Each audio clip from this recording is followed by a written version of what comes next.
بسم اللہ الرحمن الرحیم۔ سورہ بقرہ کی آیت نمبر 177 ہم نے کل پڑھی۔ آج ہم 178 سے شروع کریں گے۔ اعوذ باللہ من الشیطان الرجیم، بسم اللہ الرحمن الرحیم۔ یا ایھا الذین آمنوا کتب علیکم القصاص فی القتلی۔ ایمان والو، تم پر لازم کر دیا گیا ہے، فرض کر دیا گیا ہے قتل کیے جانے والے مقتول کے معاملے میں قصاص کے قانون کو، قصاص کی ذمہ داری کو۔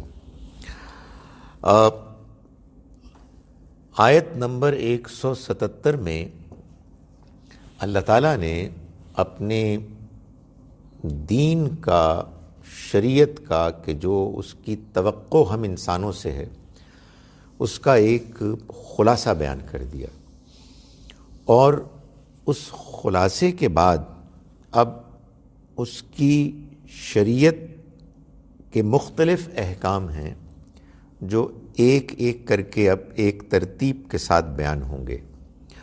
یہ سورہ بقرہ کا وہ دوسرا بڑا حصہ ہے جس میں اب خطاب براہ راست مسلمانوں سے، یعنی ہم نے یہ دیکھا کہ پہلے حصے میں خطاب بنی اسرائیل سے تھا، اب خطاب مسلمانوں سے ہے، یعنی ان لوگوں کو کہ جو اس سے پہلے اللہ کی کتاب اور شریعت کے ماننے والے تھے، ان کو اس آخری کتاب پر ایمان لانے کی دعوت دینے کے بعد اب اللہ تعالیٰ ان لوگوں کو خطاب کر رہے ہیں کہ جو اس کتاب کو مان چکے ہیں۔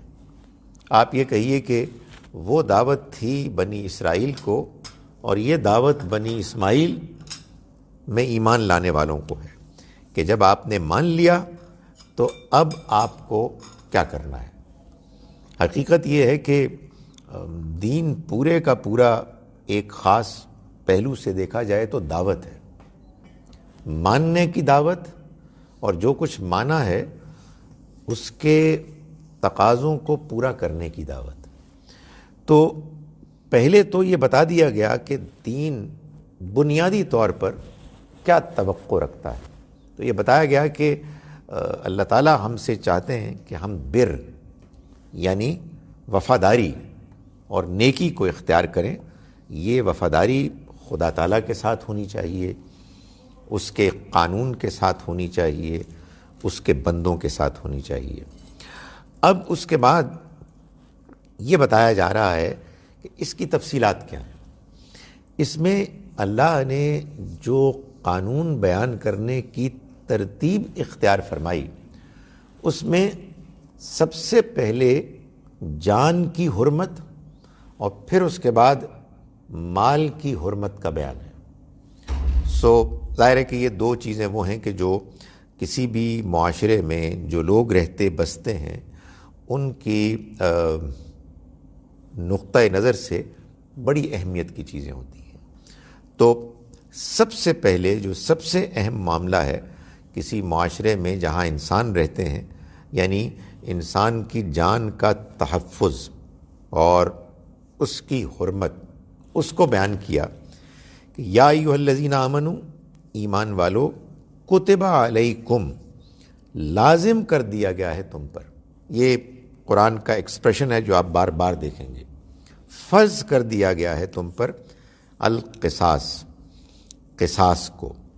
قصاص یعنی جب کوئی شخص قتل ہو تو اس کے قاتل کا سراغ لگایا جائے، اس کو ڈھونڈا جائے، پکڑا جائے، اس کے اوپر جرم ثابت کرنے کے لیے جو طریقے اختیار کیے جا سکتے ہیں دیانتداری سے ان کو اختیار کیا جائے، اور پھر اس کو کیفر کردار تک پہنچایا جائے۔ اس کا مطلب اصل میں ہے کسی کے پیچھے پیچھے جانا، نقش قدم پر چلنا. یہ ظاہر ہے لفظ اس لیے استعمال کیا گیا کہ جب کوئی قتل کرتا ہے تو پھر قاتل کو ٹریس کیا جائے اور اس کا سراغ لگایا جائے. یہ پورے معاشرے کی ذمہ داری ہے. اس میں کوئی کسی کو چھپائے گا نہیں بلکہ پورا معاشرہ رول ادا کرے گا. اسی لیے سب کو خطاب کیا گیا ہے. فرمایا کہ الحر بالحر والعبد بالعبد والانثى بالانثى. الحر آزاد، آزاد کے بدلے وہی آزاد. یعنی اگر قاتل کوئی آزاد ہے تو اس کے بدلے میں سزا اسی آزاد کو ملے گی. والعبد بالعبد، اور غلام کے بدلے وہی غلام. والانثى بالانثى، اور عورت کے بدلے میں وہی عورت. یعنی اگر قاتل آزاد ہے تو وہی آزاد قاتل ہے کہ جو سزا پائے گا. اگر غلام ہے تو وہی غلام سزا پائے گا. اگر عورت ہے تو وہی عورت سزا پائے گی. آپ کہیں گے کہ یہ بتانے کی ضرورت کیا ہے؟ اس بیان سے ہی معلوم ہو رہا ہے کہ بہت ایسا ہوتا تھا کہ بجائے اس کے کہ جو شخص قتل کرنے والا ہے اس کو سزا ملے، کسی اور کو سزا مل جاتی تھی. یعنی دنیا میں ایسی بڑی دھاندلیاں بھی ہوئی ہیں کہ یہ کہا گیا کہ جو مرنے والا ہے وہ تو ایک کمتر درجے کا انسان تھا، تو اس کے بدلے میں ایک اونچے درجے کے انسان کو کیسے قتل کیا جائے. تو اللہ تعالیٰ نے اپنے اس بیان میں اس بات کو واضح کر دیا کہ خدا تعالیٰ کے نزدیک جو مجرم ہے وہی ہے کہ جو کیفر کردار پہنچے گا. اس میں کسی قسم کی کسی اور کے ساتھ تبدیلی کا کوئی امکان نہیں ہے. اگر کوئی ماضی میں اس طرح کے مظالم ہوئے ہیں، زیادتیاں ہوئی ہیں، تو ان کا بالکل آخری حد تک ازالہ ہو جانا چاہیے. فرمایا کہ فمن عفی لہ من اخیہ شیء، پھر اگر جس کے لیے اس کے بھائی کی طرف سے کچھ رعایت کی جائے. یعنی اگر ایسا ہو جائے کہ مقتول کے ورثاء مل کر یہ طے کریں کہ قاتل کو بجائے قتل کرنے کے اس سے خون بہا لے لیا جائے، تو یہ ایک رعایت ہے. فاتباع بالمعروف، تو معروف کی اتباع کرنی ہوگی. یعنی دستور کے مطابق پھر جو چیز ہے اس کو طے کرنا ہوگا. یہ کیا جا سکتا ہے. وَأَدَاءٌ إِلَيْهِ بِإِحْسَان، اور جو ادائیگی ہوگی وہ بھلے طریقے سے کی جائے گی. یعنی جو خون بہا دیا جائے گا وہ اچھے انداز میں خوبی کے ساتھ دیا جائے گا. اس میں دو تین باتیں ہیں کہ جو وضاحت طلب ہیں. ایک بات تو یہ ہے کہ یہاں جو بات بیان کی جا رہی ہے وہ ایک ایسا کنسیشن ہے، اختیار ہے کہ جو معاشرے کو دے دیا گیا کہ آپ عام حالات میں اس کو کر لیں. لیکن یہ نہیں کیا گیا کہ اس کا معاشرے کو پابند کر دیا گیا. یعنی اس میں یہ بھی ممکن ہے کہ خاندان والے اس بات پر راضی نہ ہوں کہ وہ خون بہا لیں اور وہ اس پر اصرار کریں کہ قاتل کو قتل ہونا چاہیے. اور یہ بھی ممکن ہے کہ معاشرہ یہ فیصلہ کرے کہ خون بہا نہیں لیا جائے گا بلکہ قاتل کو قتل کیا جائے گا. خاندان والوں کا معاملہ تو خاندان والے طے کریں گے. معاشرے کا معاملہ معاشرہ طے کرے گا. معاشرے کے معاملات اس طرح کی صورتحال میں طے کرنے والے اصل میں وہ لوگ ہوتے ہیں کہ جن کے پاس قانونی طور پر فیصلہ کرنے کی اتھارٹی ہوتی ہے.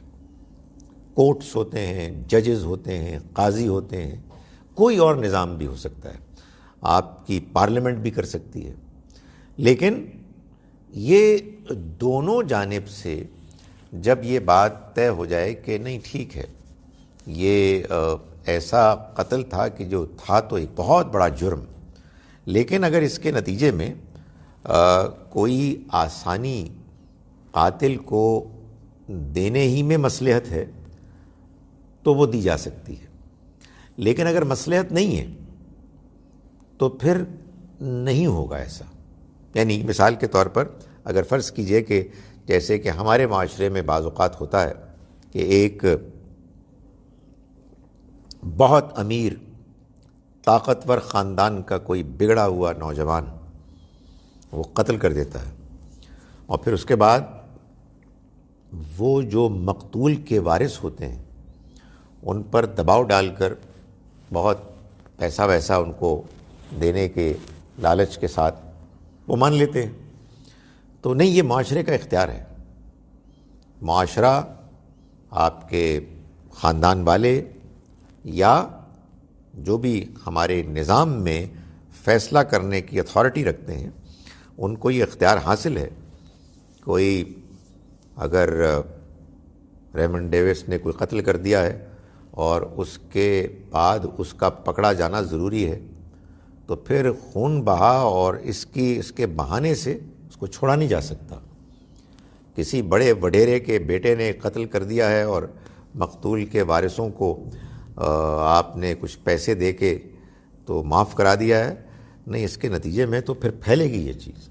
یعنی یہ معلوم ہوگا کہ ایک عام غریب آدمی، بے بس آدمی، اس کو قتل کیا جا سکتا ہے، زیادہ سے زیادہ کیا ہوگا، پیسے دے دیں گے.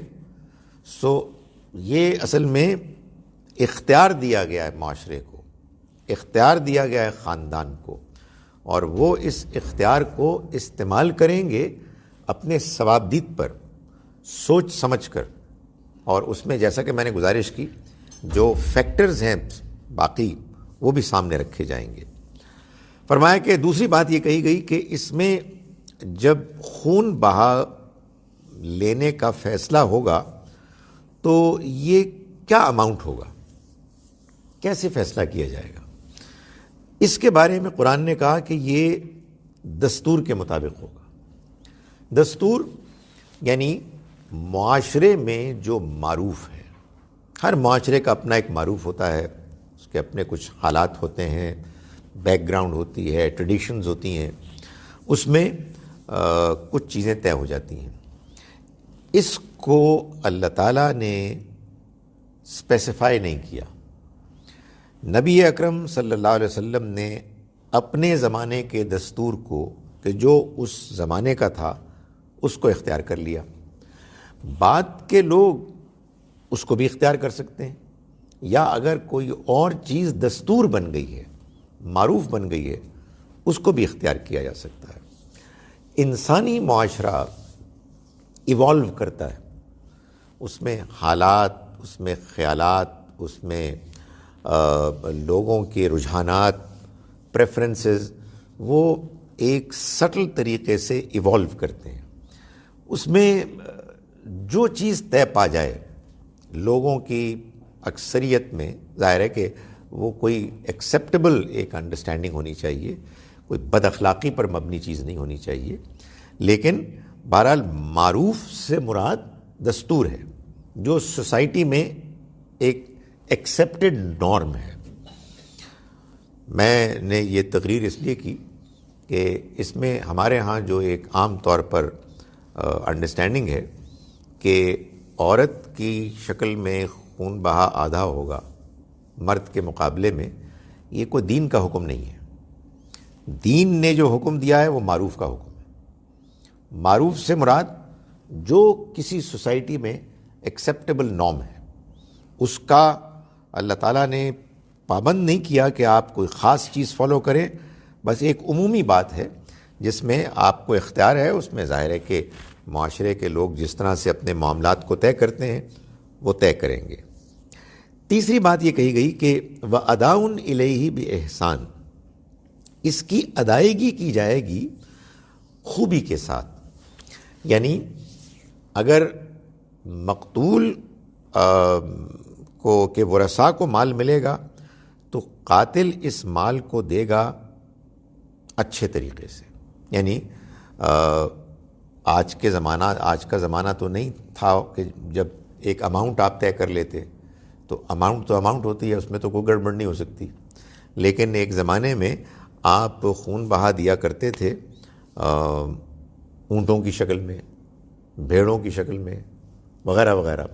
تو اب اس میں ظاہر ہے کہ اونٹ کی کیا کوالٹی، کیا خوبی ہو، کس عمر کا ہو، کیسا ہو، یہ طے کرنا بہت مشکل ہے۔ اس لیے اللہ تعالیٰ نے فرمایا کہ اس کو جب ادا کیا جائے گا تو خوبی کے ساتھ کیا جائے گا، اچھی نیت کے ساتھ کیا جائے گا، اچھی چیزیں ہیں جو دی جائیں گی، اس میں دونوں جانب نیت اچھی ہونی چاہیے اور کسی کو دغا نہیں دینا چاہیے، کسی کو دھوکہ نہیں دینا چاہیے، نہ اس جانب سے زیادتی ہو نہ اس جانب سے زیادتی ہو۔ یہ بہت قرآن میں بیان ہوا ہے۔ میں اور آپ اچھے ماحول میں 2-4 گھنٹے کے لیے اگر ملیں تو ایک دوسرے کے ساتھ بہت سویٹ ہو سکتے ہیں، اس میں ایکٹنگ کرنا جو ہے وہ بڑا انسان کو کام آتا ہے، لیکن اگر آپس میں اختلافات شروع ہو جائیں جیسے یہاں ہے، ٹینشن ہے، تو پھر آدمی کا کیریکٹر سامنے آتا ہے کہ آدمی کیسے بات کرتا ہے، کیسے ڈیل کرتا ہے۔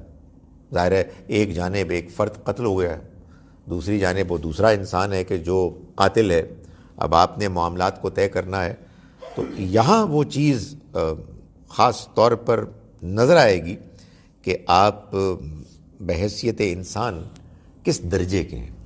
تو اللہ تعالیٰ نے یہاں بھی یہ فرمایا کہ دیکھو یہ جو معاملہ تم کرو یہ خوبی کے ساتھ کرو، اس میں کوئی بدتمیزی نہیں ہونی چاہیے، اس میں کوئی غیر اخلاقی حرکت نہیں ہونی چاہیے۔ ذالک تخفیف من ربکم ورحمہ، یہ تمہارے رب کی طرف سے ایک رعایت ہے اور رحمت ہے، عنایت ہے۔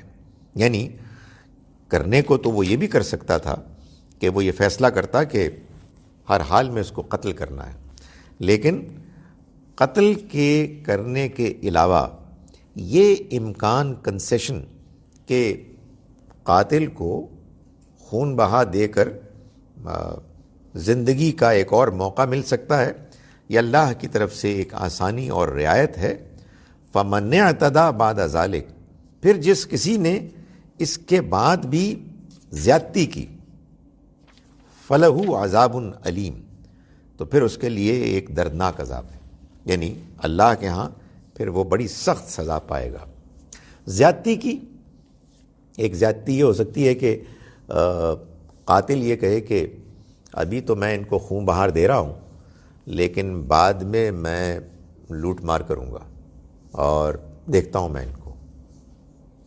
اور مقتول کا خاندان بھی یہ کہہ سکتے ہیں کہ بھائی ابھی تو ان سے لے لو، مال لے لو، بعد میں یہ کیسے ہو سکتا ہے کہ ہم اس کی جان چھوڑ دیں۔ تو ظاہر ہے یہ زیادتی ہے۔ تو دونوں جانب اس ارینجمنٹ میں اچھی نیت ہونی چاہیے۔ تو فرمایا کہ جس کسی نے بھی زیادتی کی اس کے بعد اس کے لیے پھر ایک دردناک عذاب ہے۔ وَلَكُمْ فِي الْقِصَاصِ حَيَاتٌ يَا أُولِي الْأَلْبَابِ لَعَلَّكُمْ تَتَّقُونَ، اور تمہارے لیے اے لوگو اس قصاص کے قانون میں زندگی ہے، اے عقل والو، شاید کہ تم تقوی اختیار کرو، اللہ کی حدود کی پابندی کرو۔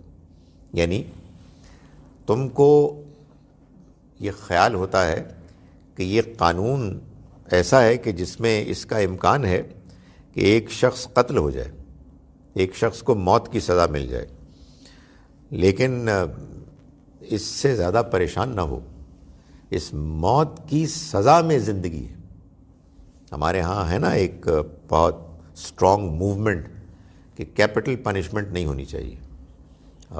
ایک نقطہ نظر ہے جو بہت مقبول ہوا کہ جس میں اس فلسفے کو بیان کیا گیا کہ زندگی بہت قیمتی چیز ہے، اس میں کوئی شک ہی نہیں، بہت قیمتی چیز ہے. تو اگر کسی قاتل نے ایک زندگی ختم کر دی، بہت برا کیا، لیکن بھائی ایک اور زندگی ختم کر دیں. اس نے تو کیا اپنے پاگل پنے میں، اپنے غصے میں، اپنی دشمنی میں، ایک زندگی گئی، بہت بڑا لاس ہو گیا. اب آپ ایک اور زندگی کو ختم کر رہے ہیں. نہیں، اس کو کسی اور شکل میں ہونا چاہیے. تو اللہ تعالیٰ نے معلوم ہوتا ہے کہ اسی فلسفے کو پری ایمپٹیو اسٹرائک کیا، اس کا جواب دیا کہ تمہیں یہ معلوم نہیں ہے کہ اس قصاص کے قانون میں زندگی ہے. بظاہر ایک شخص قتل ہو رہا ہے، لیکن مستقبل کے قتل کی وارداتوں کو روکا جا رہا ہے. یعنی اگر لوگوں کے اندر اس کا خوف نہ ہو کہ وہ پکڑے جائیں گے اور پھر مارے جائیں گے، اگر ان کے لیے یہ فیصلہ نہ ہو کہ وہ قصاص دیت ادا کریں گے، تو بچنے کا کوئی امکان نہیں. اور وہ دیت کی رقم بھی بہت بھاری رقم ہوتی ہے.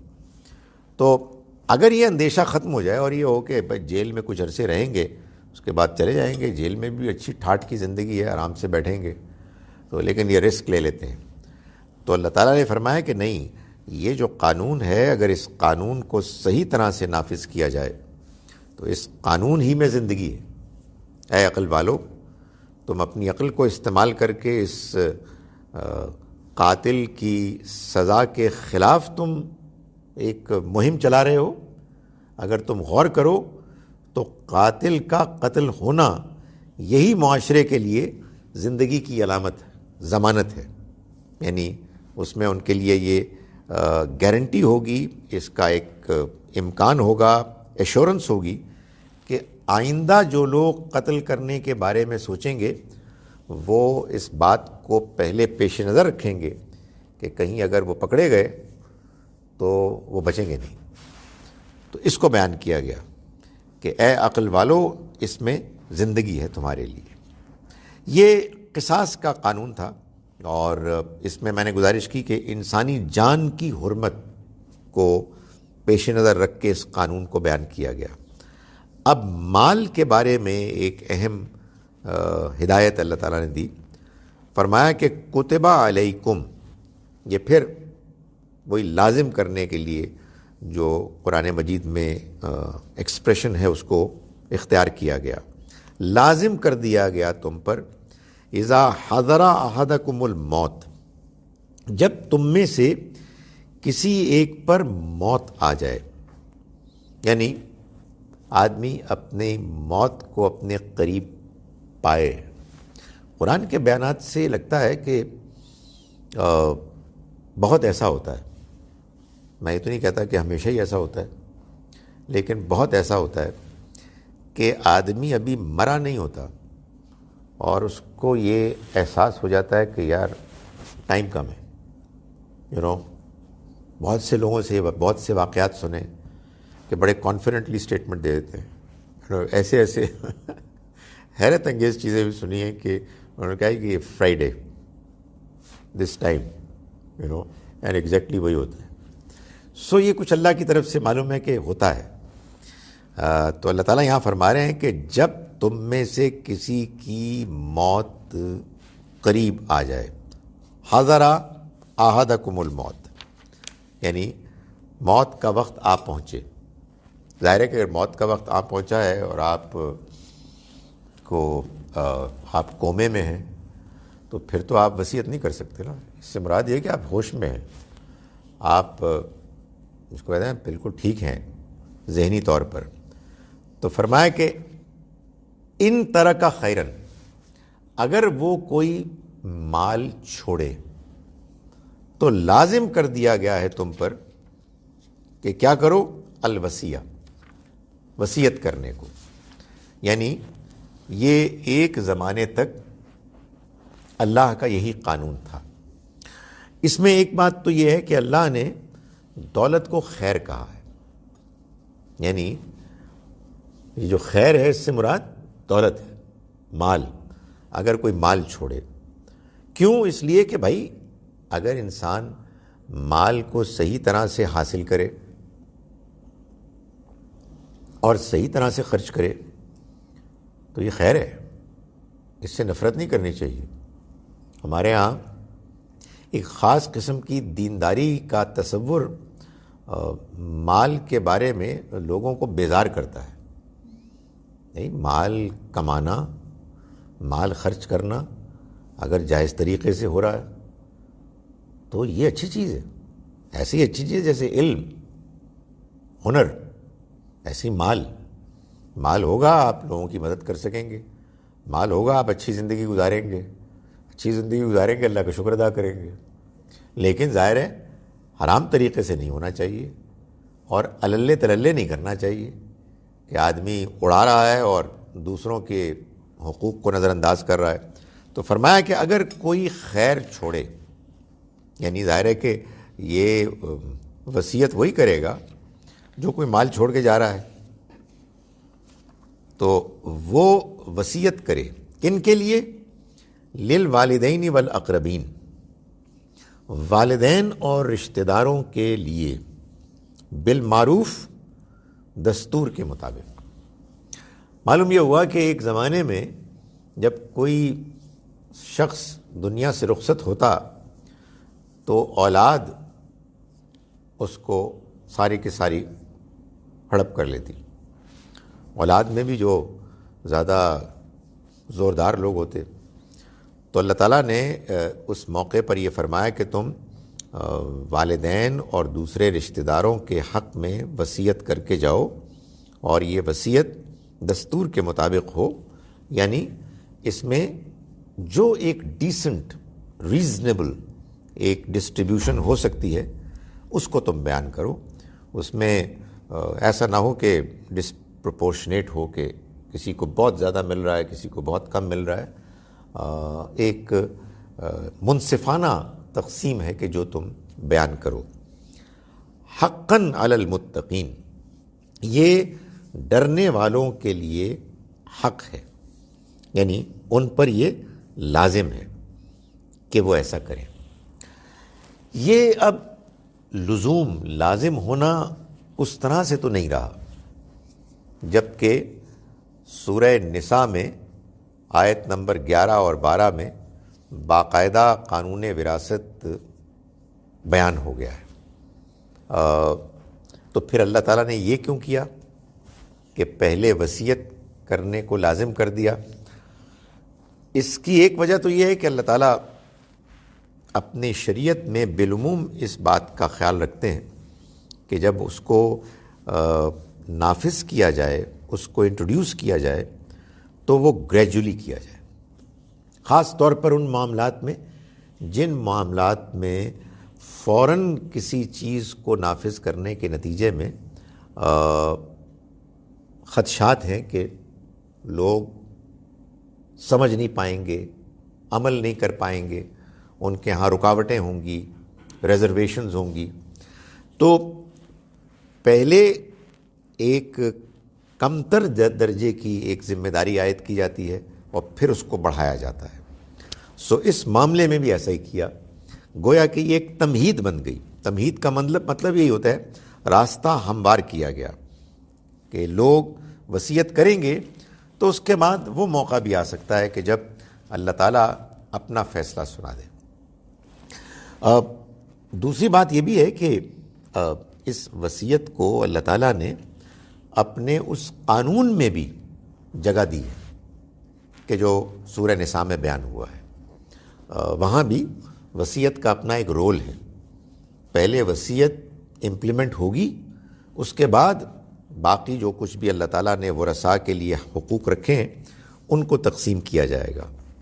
لیکن بہرحال جو وارثوں کا حق ہے وہ الگ بیان ہو چکا، تو اس وصیت میں اب ان لوگوں کا حق بیان ہوگا اگر کوئی شخص کرنا چاہے کہ جو قانون وراثت میں کور نہیں ہوئے. ایک تو قانون وراثت کے اندر ہی بعض ایسے معاملات ہیں، بعض ایسے امکانات ہیں جس میں اگر آپ وصیت کیے بغیر دنیا سے رخصت ہو گئے تو وہ پھر کسی کو مل جائیں گے، آپ کی مرضی ہو یا نہ ہو. مثال کے طور پر اگر آپ بیٹیاں چھوڑ کے جا رہے ہیں یا ایک بیٹی چھوڑ کے جا رہے ہیں تو بیٹیوں کے چھوڑنے کے نتیجے میں اگر ایک سے زیادہ ہیں تو 1/3 حصہ بچ جائے گا، ان اٹینڈڈ ہوگا. اور اگر ایک بیٹی چھوڑ کے جا رہے ہیں تو آدھا حصہ بچ جائے گا. آدھے سے مراد یعنی والدین اور بیوی کو، شوہر کو ملنے کے بعد. تو آپ کو یہ معلوم ہے، اگر آپ چاہیں تو اپنی اس انڈرسٹینڈنگ نالج کی روشنی میں آپ اس کے لیے وصیت کر دیں کہ جو بقیہ حصہ ہے یہ میں اپنی بیٹیوں کو دینا چاہتا ہوں، باقی بھی ان کو مل جائے. یا آپ یہ کہہ سکتے ہیں کہ یہ جو بقیہ حصہ ہے یہ میرے فلاں رشتہ دار کو مل جائے، یا کوئی اور بھی آپ کے ذہن میں چیز ہو سکتی ہے. لیکن قانون وراثت میں اس سے پہلے کہ وراثت کی تقسیم ہو، آپ پہلے بھی کچھ کر کے جا سکتے ہیں کہ جی میرا اتنا مال فلاں ادارے کو مل جائے، فلاں شخص کو مل جائے، وغیرہ وغیرہ. اس میں ایک اور بھی چیز ہے جو ایک ڈیبیٹ ہے، جس میں ایک رائے کو کافی عرصے سے سمجھتا تھا کہ نہیں وہ مشکل ہے اس کو ماننا. آہستہ آہستہ کچھ رجحان اس کی طرف ہوتا جا رہا ہے، اور وہ یہ ہے کہ ایک تو ہے نا کہ بیٹوں اور بیٹیوں اور ماں باپ، بیوی، شوہر، ان کے حقوق قانون وراثت میں بیان ہو گئے ہیں. تو کیا ان کو وصیت میں کچھ نہیں دیا جا سکتا؟ ہمارے ہاں عام انڈرسٹینڈنگ یہی ہے کہ کچھ نہیں دیا جا سکتا. یہ انڈرسٹینڈنگ ٹھیک بھی ہے. بھائی جب اللہ تعالیٰ نے بتا دیا کہ بیٹے کا اتنا ہے، بیٹی کا اتنا ہے، تو اب ہم کون ہوتے ہیں کہ اس میں کوئی تبدیلی کریں؟ لیکن یہ بات قابل غور ہے کہ اگر کوئی شخص یہ کہے کہ اللہ نے جو تقسیم بیان کر دی سر آنکھوں پر، ہم اس میں کسی قسم کی کوئی تبدیلی کرنے کا حق ہی نہیں رکھتے، مگر یہ اللہ تعالیٰ نے جو تقسیم بیان کی ہے یہ تو اصل میں بیان کی ہے رشتوں کے لحاظ سے. ایک بیٹا ہے، ایک بیٹی ہے، ایک ماں ہے، ایک باپ ہے، وغیرہ وغیرہ. ایک اس کے علاوہ کنسیڈریشن بھی ہے کہ ایک اولاد میں سے کوئی بہت ضرورت مند ہے، باقی سب کھاتے پیتے ہیں، یا کسی نے غیر معمولی خدمت کی، باقیوں نے نہیں کی. ہمارے ہاں یہ بہت کیسز ایسے ہوتے ہیں، والدین بوڑھے ہو گئے، 4-5 بیٹے بیٹیاں ہیں، سب امریکہ، یورپ، آسٹریلیا چلے گئے. ایک نے کہا جی کہ میں تو آپ ہی کے پاس رہوں، میں نہیں آپ کو چھوڑ کے جا سکتا. اب والد صاحب فوت ہونے والے ہیں. ان کا کہ یار یہ کیا بات ہوئی، پچھلے 20 سال سے تو یہی میرے پاس ہے، وہ تو گرمیوں کی چھٹیوں میں آنا ہوتا ہے تو آ جاتے ہیں، سردیوں میں آج کل آ جاتے ہیں، ورنہ تو ٹیلی فون پہ بات ہوتی ہے، وہ بھی ان کی مہربانی ہے تو ہو جاتی ہے. تو اگر وہ یہ کہیں کہ اس میرے بیٹے کو اس کی خدمت کے عوض میں پہلے یہ کہہ رہا ہوں کہ اتنا ملے گا، باقی جو بچے گا وہ اس تقسیم کے مطابق ہو جائے گا، میک سینس. مگر یہ ایک ڈیبیٹ ہے. دوسرا، والد صاحب ہیں، ان کی 4 بیٹے بیٹیاں ہیں، ظاہر ہے اپنے اپنے حالات ہوتے ہیں، اپنی اپنی عمریں ہوتی ہیں جو اللہ نے دی ہوتی ہیں. 3 کو پڑھا لیا، شادیاں کر دیں، سیٹ ہو گئے، ایک چھوٹا بھی رہ گیا. تو اگر والد صاحب یہ کہیں جی کہ یہ چھوٹا ہے، ابھی اس کی تو تعلیم بھی ہونی ہے، یا چھوٹی ہے اس کی تو ابھی تعلیم ہونی ہے اور اس کی شادی ہونی ہے، تو میں اس کے لیے الگ سے جا کر رہا ہوں، تو یہ کیا وصیت میں آ سکتا ہے؟ میں ابھی تک بہت اس کو اوائڈ کرتا تھا کہ نہیں آ سکتا، مگر میرا رجحان بڑھتا جا رہا ہے کہ یہ اٹ میک سینس کہ یہ اصل میں قانون وراثت کی تقسیم کی نفی نہیں ہے، یہ ان ایڈیشن اصل میں وہ وصیت ہے کہ جو رشتوں کے کنسیڈریشن کے علاوہ ہے۔ بھائی بات یہ ہے کہ جس بیٹے نے آپ کی خدمت کی ہے اس کا کیا قصور ہے اگر وہ آپ کا بیٹا ہے؟ بھائی بیٹے ہونے کے ناطے سے سب کو مل رہا ہے، اس نے تو ایک ایڈیشنل کام کیا ہے۔ بٹ اینی وے یہ ڈبیٹ جاری رہنی چاہیے، اس لیے کہ یہ جو اس طرح کے سوالات ہوتے ہیں یہ اس لیے زیر بحث آنے چاہیے کہ اس سے انسان کو اللہ کی شریعت اور اس کے احکام کی انڈرسٹینڈنگ اور بہتر حاصل ہو کہ اصل میں اللہ کا منشا کیا ہے۔ میں نے دیکھا کہ بہت سارے لوگ اس طرح کی گفتگو میں غصے میں آ جاتے ہیں کہ آپ کون ہوتے ہیں اللہ کے حکم کو منسوخ کرنے والے؟ تو میں انہوں کہتا ہوں کہ اللہ کے حکم کو کون منسوخ کر سکتا ہے؟ گفتگو یہ ہو رہی ہے کہ اللہ کا حکم ہے کیا، یعنی یہ جو ساری بات ہے یہ اس کو سمجھنے کے لیے ہو رہی ہے کہ کیا اللہ نے جو وصیت بیان فرمائی ہے اس میں یہ چیز شامل ہے یا نہیں ہے۔ اس میں منسوخ کرنے کا تو کوئی سوال ہی پیدا نہیں ہوتا، اس میں تو جو سوال اٹھایا جا رہا ہے وہ یہ ہے کہ جو اللہ تعالیٰ کا بیان کیا گیا قانون ہے اس میں کیا اس کے پیش نظر یہ چیز ہے یا نہیں ہے۔ جب بھی آپ دین پر غور کریں گے تو اصل میں ایسے ہی غور کریں گے کہ کیا اللہ تعالیٰ کے ہاں واقعی اس بات کی گنجائش تھی، اس کے ہاں یہ مطلوب تھا یا نہیں تھا۔ اس میں آپس میں ہمارے اختلاف ہو سکتا ہے۔ تو فرمایا کہ یہ متقیوں پر لازم ہے۔ فَمَن بَدَّلَهُ بَعْدَ مَا سَمِعَهُ، پھر جو کوئی اس کو بدل دے اس کے بعد کہ جو اس نے سنا اس کو، فَإِنَّمَا إِثْمُهُ عَلَى الَّذِينَ يُبَدِّلُونَهُ، تو یہ تو اس کے اوپر ایک گناہ ہوگا، ان کے اوپر ایک گناہ ہوگا کہ جنہوں نے اس کو بدلا۔ یعنی مرنے والے نے مرنے سے پہلے کسی کو اپنی وصیت سنائی، وصیت سننے والے نے اس وصیت کو بدل دیا، اس نے کہا یہ میرے ادارے کو انہوں نے کہا کہ اتنے دیے جائیں گے، تو یہ ایک بہت بڑا گناہ ہے، یہ بہت بڑی زیادتی ہے، اور یہ اس شخص کے اوپر ایک بوجھ وبال بنے گی جس نے ایسا کیا۔ ان اللہ سمیع علیم، اللہ سننے والا جاننے والا ہے، ہر چیز سے واقف ہے۔ اللہ تعالیٰ جانتا ہے کہ وصیت کرنے والے نے کیا وصیت کی تھی، اور وہ سنتا ہے ہر چیز کو۔ فمن خاف من موص جنفا او اثما، پھر جس کسی کو اندیشہ ہوا وصیت کرنے والے کی طرف سے، جنفن او اثمن، جانبداری یا حق تلفی کا، فاصلح، پھر اس نے اصلاح کی، آپس میں صلح کرا دی، بینہم، ان کے درمیان، فلا اثم علیہ، تو اس پر کوئی گناہ نہیں۔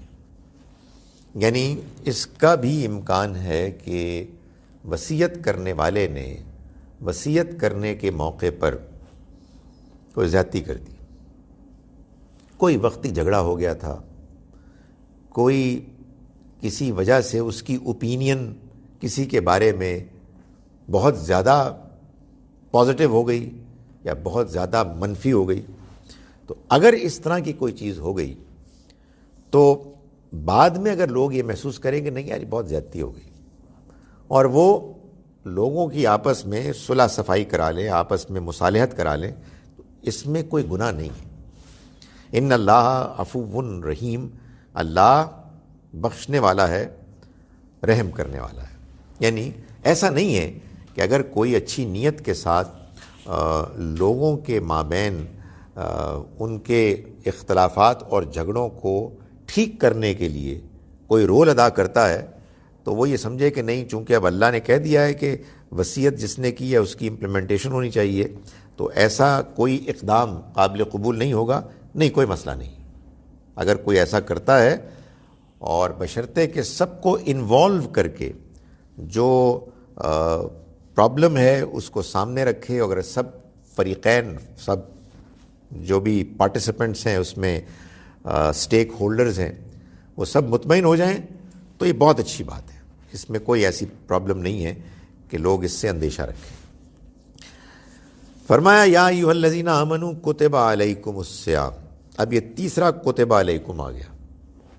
اے ایمان والو، کتب علیکم الصیام، تم پر روزے فرض کر دیے گئے، کما کتب علی الذین من قبلکم، جیسا کہ وہ فرض کیے گئے ان لوگوں پر کہ جو تم سے پہلے ہو گزرے، لعلکم تتقون، تاکہ تم تقوی اختیار کرو، تاکہ تم اللہ سے ڈرنے والے بنو.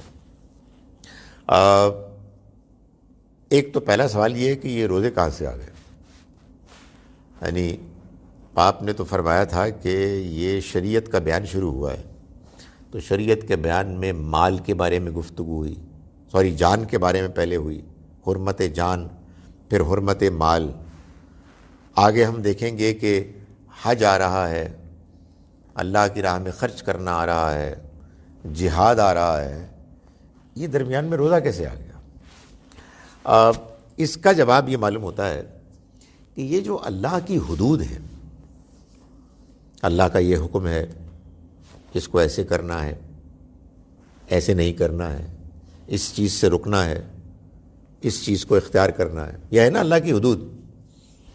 نظر تو نہیں آ رہا اللہ تعالیٰ، وی کانٹ سی ہم، اور اس نے اپنے احکام جاری کر دیے ہیں.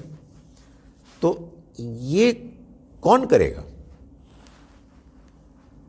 یہ کس کو اس چیز کے لیے اپنے اندر ایک میلان محسوس ہوگا کہ نہیں یار اللہ کا حکم ماننا چاہیے؟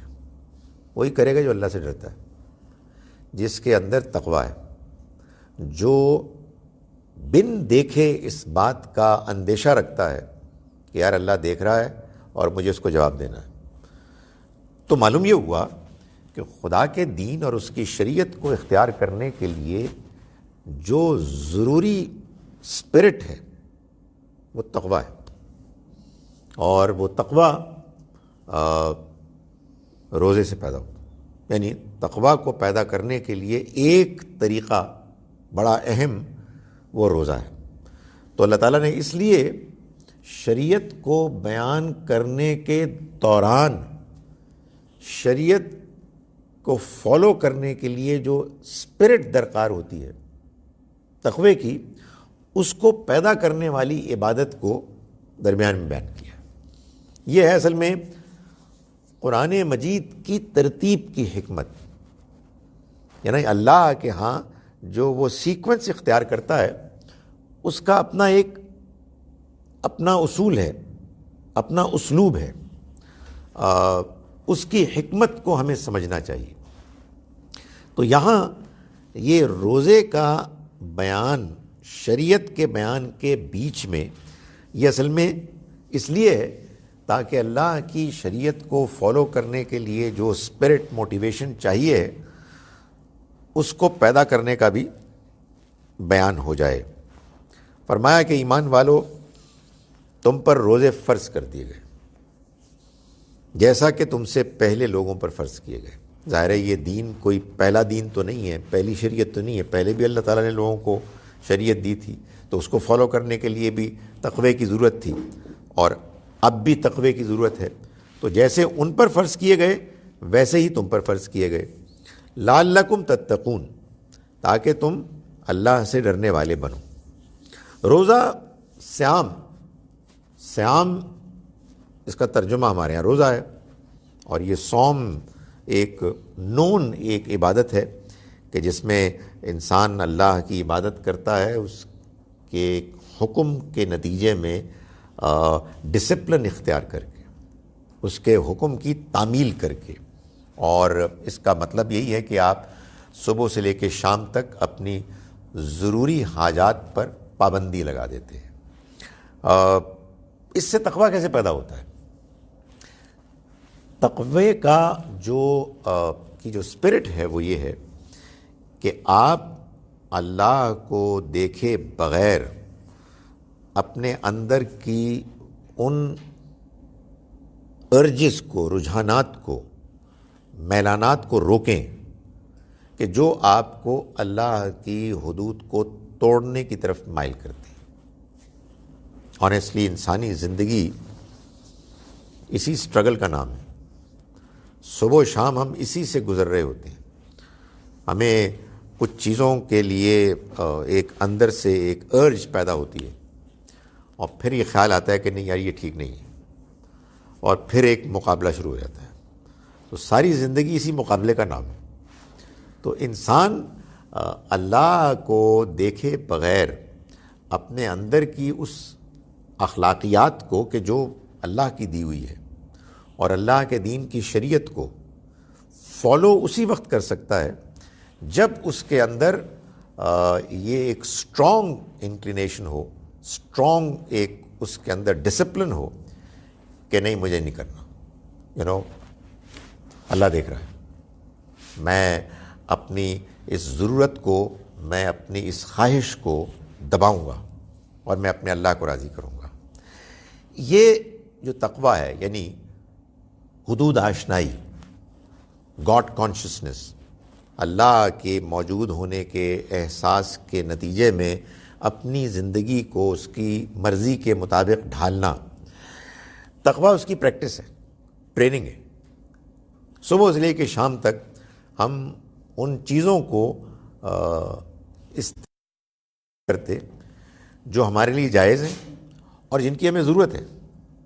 کیوں نہیں کرتے؟ اللہ کا حکم ہے۔ تو یہ تو تقویٰ ہے۔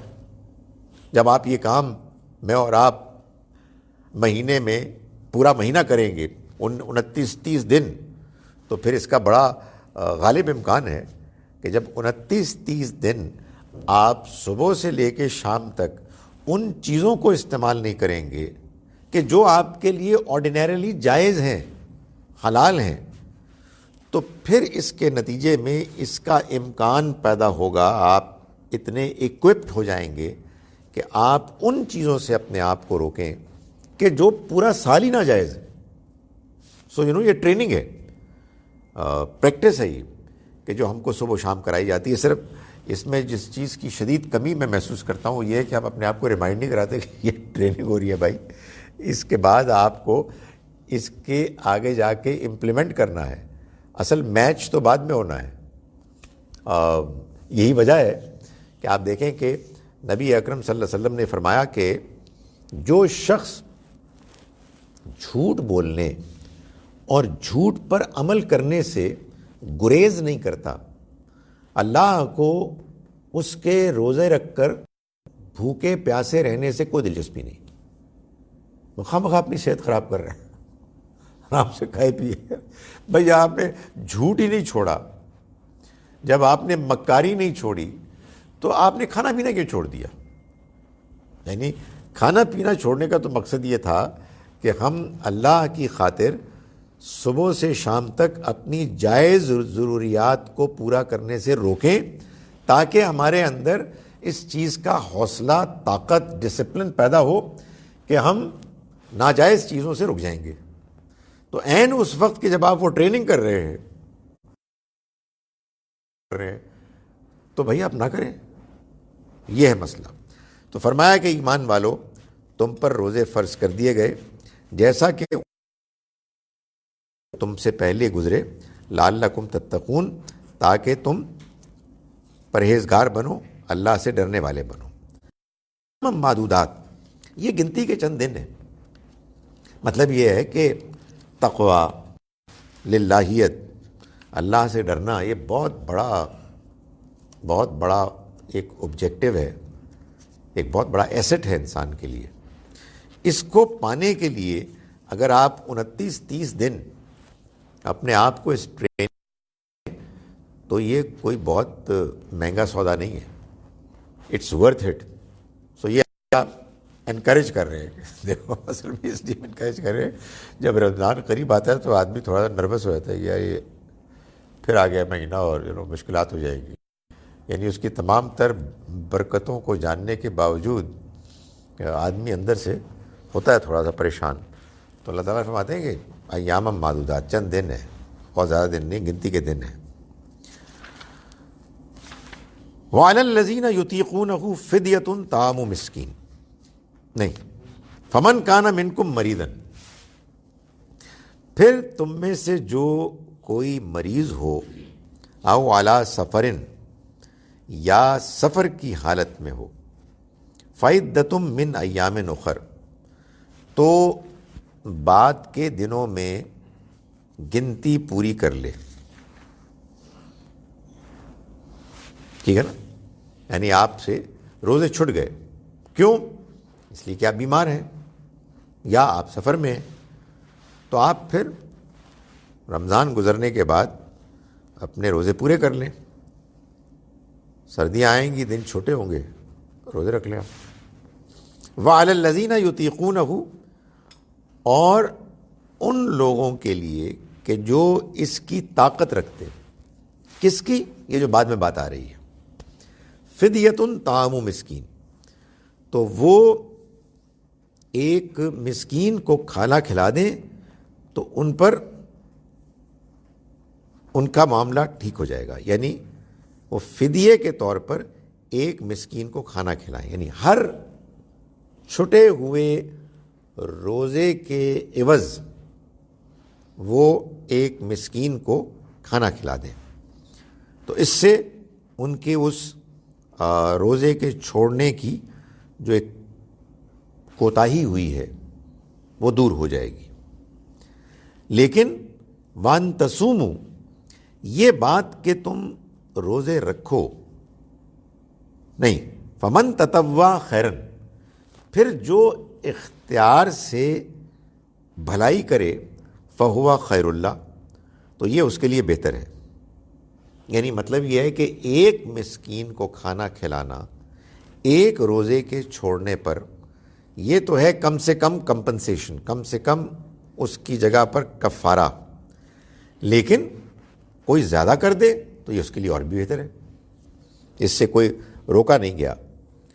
وَأَن تَصُومُوا، اور یہ بات کہ تم روزے رکھو، خیر لکم، یہ تمہارے لیے بہتر ہے، ان کنتم تعلمون، اگر تم واقعی جانتے ہو، اگر تمہیں اس کا احساس ہو کہ روزہ رکھنا کتنی قیمتی چیز ہے اور اس کے نتیجے میں جو تمہیں تربیت حاصل ہو رہی ہے وہ تمہارے لیے کتنی اہم ہے، تو پھر تم اس بات کو سمجھو گے کہ مسکین کو کھانا کھلانے سے بہتر یہ ہے کہ بعد کے دنوں میں روزہ رکھا جائے.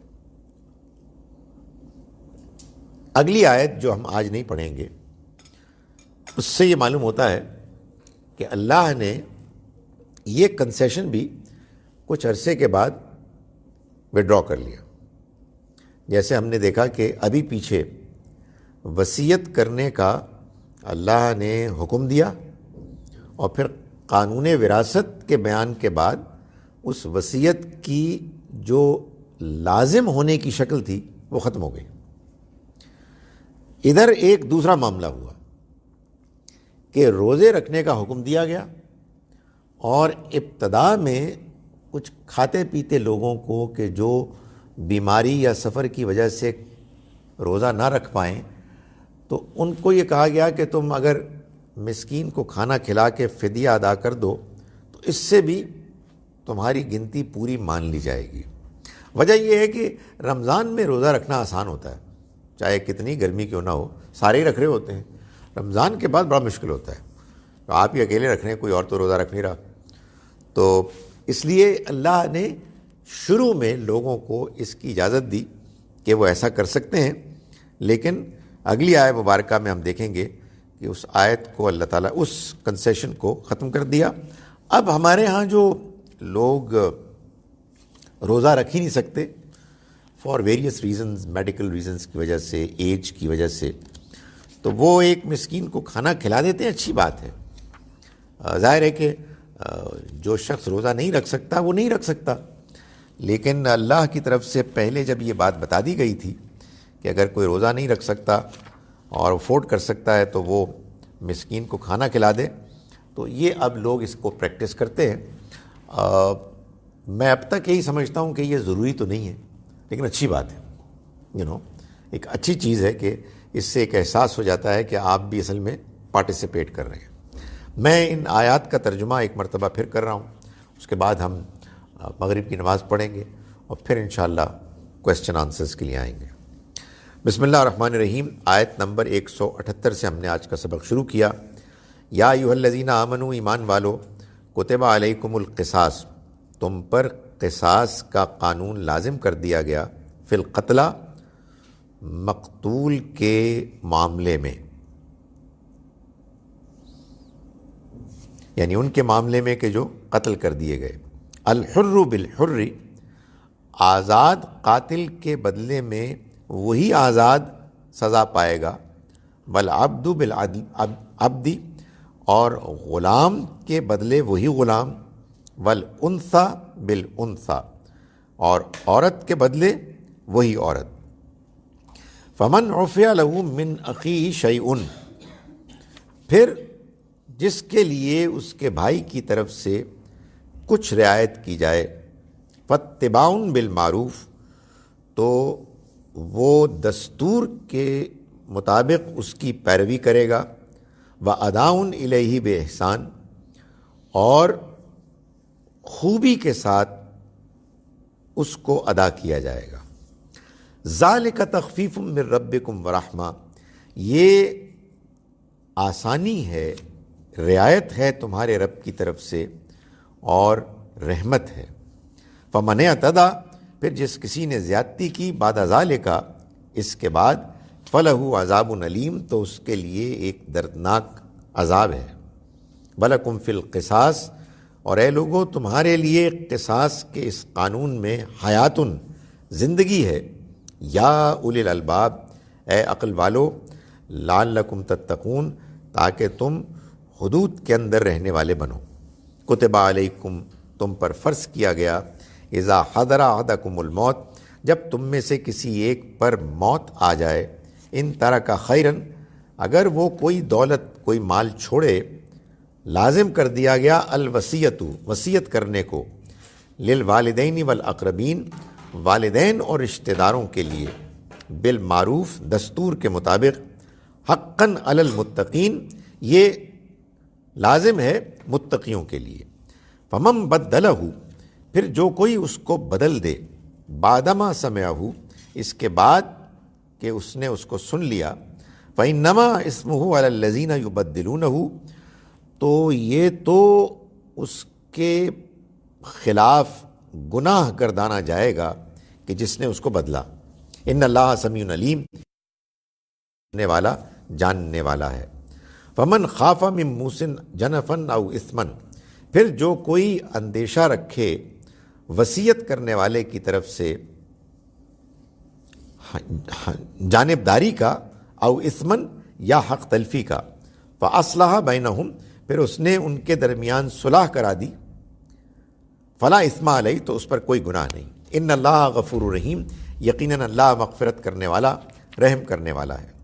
یا ایھا الذین آمنوا، ایمان والو، کتب علیکم الصیام، تم پر روزے رکھنا فرض کر دیا گیا، کما کتب علی الذین من قبلکم، جیسا کہ تم سے پہلے لوگوں پر فرض کیا گیا، لعلکم تتقون، تاکہ تم تقوی اختیار کرو، پرہیزگار بنو۔ ایام معدودات، یہ گنتی کے چند دن ہیں۔ فمن کان منکم مریضا، پھر جو کوئی تم میں سے بیمار ہوا، او علی سفر، یا سفر میں ہوا، فعدۃ من ایام اخر، تو وہ بعد کے دنوں میں گنتی پوری کر سکتا ہے۔ وعلی الذین یطیقونہ، اور جو اس چیز کی کا امکان رکھتا ہو، طاقت رکھتا ہو، فدیۃ طعام مسکین، تو وہ ایک مسکین کو کھانا کھلا کر فدیہ ادا کر سکتا ہے۔ ومن تطوع خیرا، پھر جو کوئی خوش دلی سے نیکی کرے مزید، فہو خیر اللہ، تو یہ اس کے لیے بہتر ہوگا۔ وان تصوموا، اور یہ بات کہ تم روزے رکھو، خیر لکم، تمہارے لیے بہتر ہے، ان کنتم تعلمون، اگر تم واقعی جانتے ہو۔